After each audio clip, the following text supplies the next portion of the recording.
Everybody thinks Micro Four Thirds photography is all about wildlife photography. Bird photographers in particular love the 2x crop factor generated by that Micro Four Thirds sensor, and that's fair enough. But what if you want to do landscape photography? Are Micro Four Thirds cameras any good at this genre? Well, that depends on which lens you're using. And if you are going to shoot a bit of landscape photography, the lens I think you should go for is this, the 8-25 f4 Pro. I think this is the ultimate go-to landscape photography lens for Micro Four Thirds cameras, and in this video I'll explain why. Welcome to Adventures in Aperture.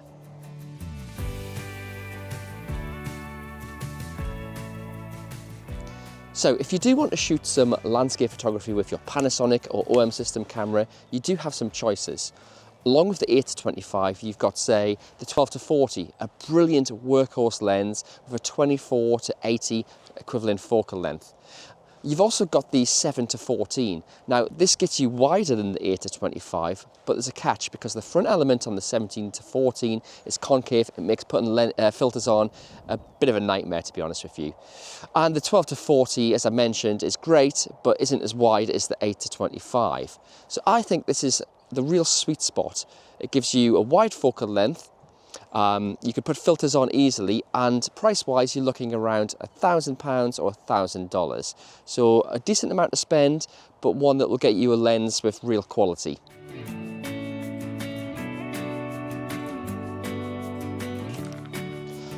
So it's a lovely sunny day here. It's not that warm, keeping my hat on, but it is sunny, so that's what we like. Now let's talk about the design of this 8-25, which of course translates to 16-50 in real terms. And the first thing to know is that it has a retractable design.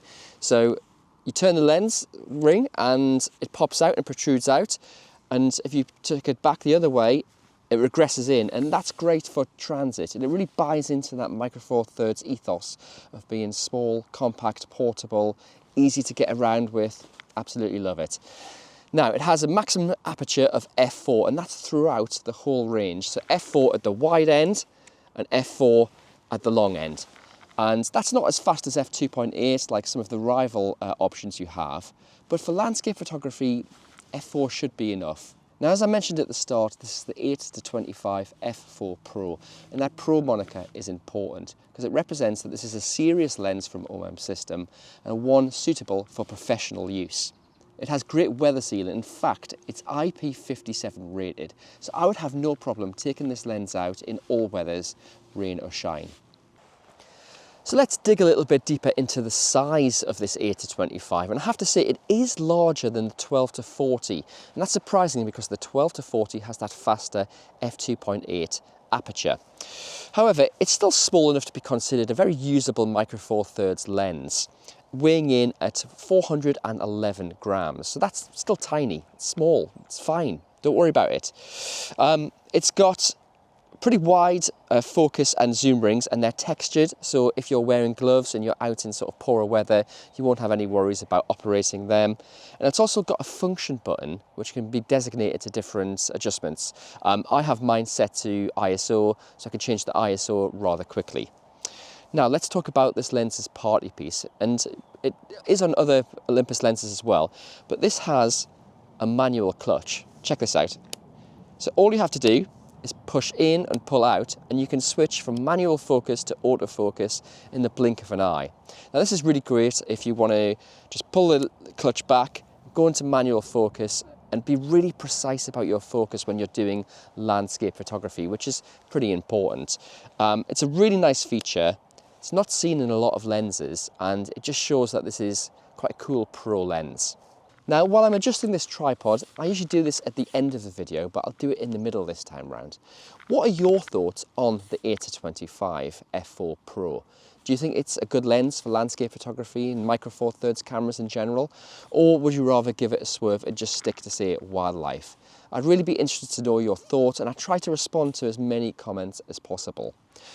Also, if you can remember to like and subscribe, I'd really appreciate it, and it really helps the channel. So thank you in advance.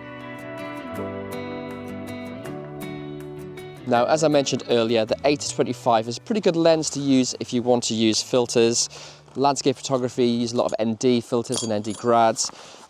It's got a filter thread of 72, so that's quite common, and you know, they're not too expensive like the larger sort of filters as well. I actually use this bad boy. It's an H&Y variable ND.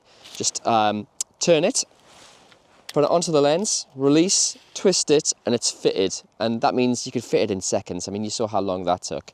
And then obviously you can just control the strength of the filtration by turning this wheel here. Now, if you're using this lens with the OM1, you're gonna have to be dealing with 20 megapixels, and that's not too much. But if you're using it with the G9 II, the Panasonic G9 II that I also own, and you can see a review of that camera on the channel as well, that's 25 megapixels. But I'm really confident that this lens could handle probably double that. The resolution on it is really impressive, and you'll see in the images when we head back to the studio in a moment and review those, that the resolution and detail is really good. So it's an impressive lens in that respect. Along with landscape photography, the 8-25, which again translates to that 16-50, could prove to be a great walk-around lens for lots of different people. That versatile focal length will cover lots of different situations. Landscape, of course, but also travel, architecture. You could hit the city with it. The one area where it might hold you back is that maximum aperture of f4. Especially if you're working late into the night and shutter speeds start to slow down. In landscape photography, that of course, that's not a problem. You can go for long exposures. It's absolutely fine. But in the city, if you're doing particular work, then slower shutter speeds might be a bit of a worry. Although that is compensated by the 5-axis IBIS system in both OM system and Panasonic cameras. So I probably wouldn't use it for video either. I like to stick to my 12-40 for video because of that maximum f2.8 aperture. I just like the depths of field, shallow depths of field it creates. But in terms of a walk-around lens, especially in brighter light, this will serve you absolutely brilliantly. I've been using this lens in a lot of different situations over the last few months, different light levels, different genres.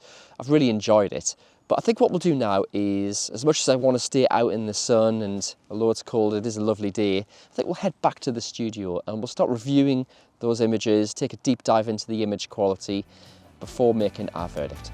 Let's get started. So welcome back to the studio, and this is the fun part. We get to take a look at all the images I've been taking over the last few months using that 8-25 f4 Pro. As I say, I've used this lens both closer to home and on overseas trips because it's nice and small and takes up hardly any room in my bag. In terms of image quality, I've been impressed overall. At f4, the images are sharp, even into the corners, and this improves when you move on to a mid aperture of say f6.3. Take this frame for example. I've shot directly into a bright sun, but flare and ghosting are well controlled. Now let's take a look at focal lengths to compare the zoom range with some comparison imagery. This image was taken at the wide 8mm end of the range, and this was zoomed in to 25mm. Again, that's 50mm in real terms. Again, let's look at the wide end and check out how that perspective of the foreground looks, and once again at the tele end of the range. All in all, good rendering, sharpness and detail, especially when you consider the price of this optic. So there we go, thanks for watching. What do I really think about this lens? Well, as I said at the beginning, it sort of hits a sweet spot between features, build and price. And in the Micro Four Thirds world, I think at the moment this lens hits those bases absolutely to the T. I think you don't have to spend too much money, it gives you that wide angle perspective, and it's built really, really well with the manual clutch and all that weather sealing. So really, I do stand by my claim that this, at the moment, is the go-to lens for landscape photography if you have a Micro Four Thirds camera. Well, as I said, please remember to like and subscribe. Thanks for watching, and I'll see you next time.